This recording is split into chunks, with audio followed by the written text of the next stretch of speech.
Bonjour chers apprenants, nous voici encore à notre séance d'entomologie. Nous allons voir aujourd'hui les antennes des insectes. Mais avant ça, faisons un petit rappel de ce qu'on a vu la dernière fois. La dernière fois aussi, vous vous rappelez bien, on a parlé du tentorium. On a parlé du tentorium, après ça on a parlé de quoi, si vous vous rappelez bien? On a parlé des sutures. On a parlé des sutures.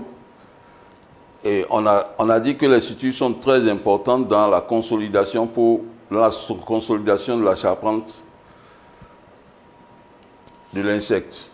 On a parlé aussi des différentes positions de la tête par rapport au corps. On a dit qu'on avait la tête prognate, opistognate, etc., etc.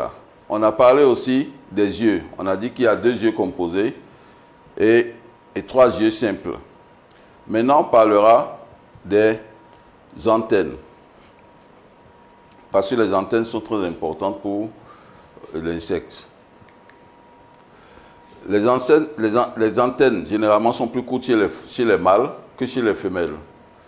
Elles comportent 2 segments basaux de grande taille, le scape proximal et le pédicelle distal, surmonté d'un flagellum. Comme vous pouvez voir, voilà l'antenne et voilà la seconde antenne. Tout en bas, on a le scape. Ensuite, on a le pédicelle. Et après, le fouet. Le fouet varie selon les insectes. Et c'est un critère de classification des insectes.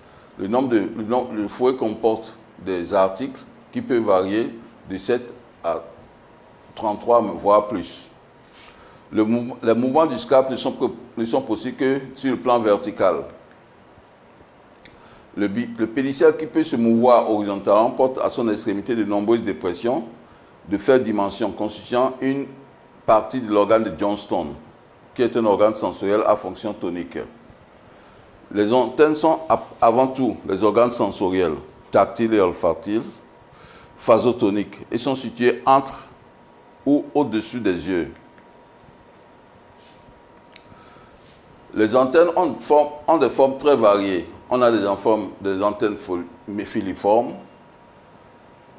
des antennes sétiformes, des antennes moniliformes et des antennes cellulées, comme vous voyez sur les différents schémas qui sont sur le tableau.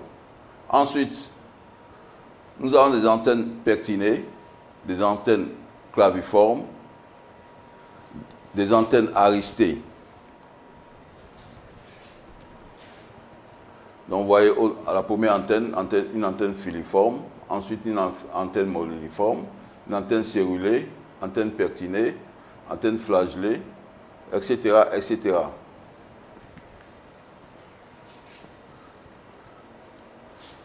On a des antennes aussi plumeuses, comme on dit. 2 exemples d'antennes sont très caractéristiques. Ça concerne les antennes des coléoptères, les Possidés, constitués de 2 éléments, le dernier étant dilaté et en forme de cuillère, provient de la fusion des articles primitifs, excepté le scape, comme vous pouvez voir en bas du schéma. Les chenilles aussi, parfois, portent des antennes. On a des chenilles. Ces antennes sont formées de 3 articles, le dernier étant extrêmement petit.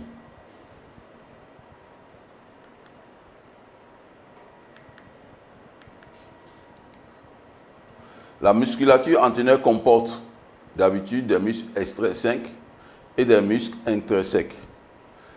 Les muscles extrinsèques prennent origine soit de la paroi interne du crâne, soit du tentorium antérieur. Dans ce cas, les bras dorsaux s'insèrent à la base du scape. Ces muscles peuvent faire mouvoir la totalité de l'appendice. On a aussi des muscles intrinsèques qui sont entièrement logés dans le scape et insérés à la base du pédicelle. Ceux-ci sont les muscles moteurs ou du flagelle. Ce serait tout pour les antennes. On se reverra la prochaine fois pour parler d'autres sujets. Je vous remercie de votre attention. Prenez soin de vous. À bientôt.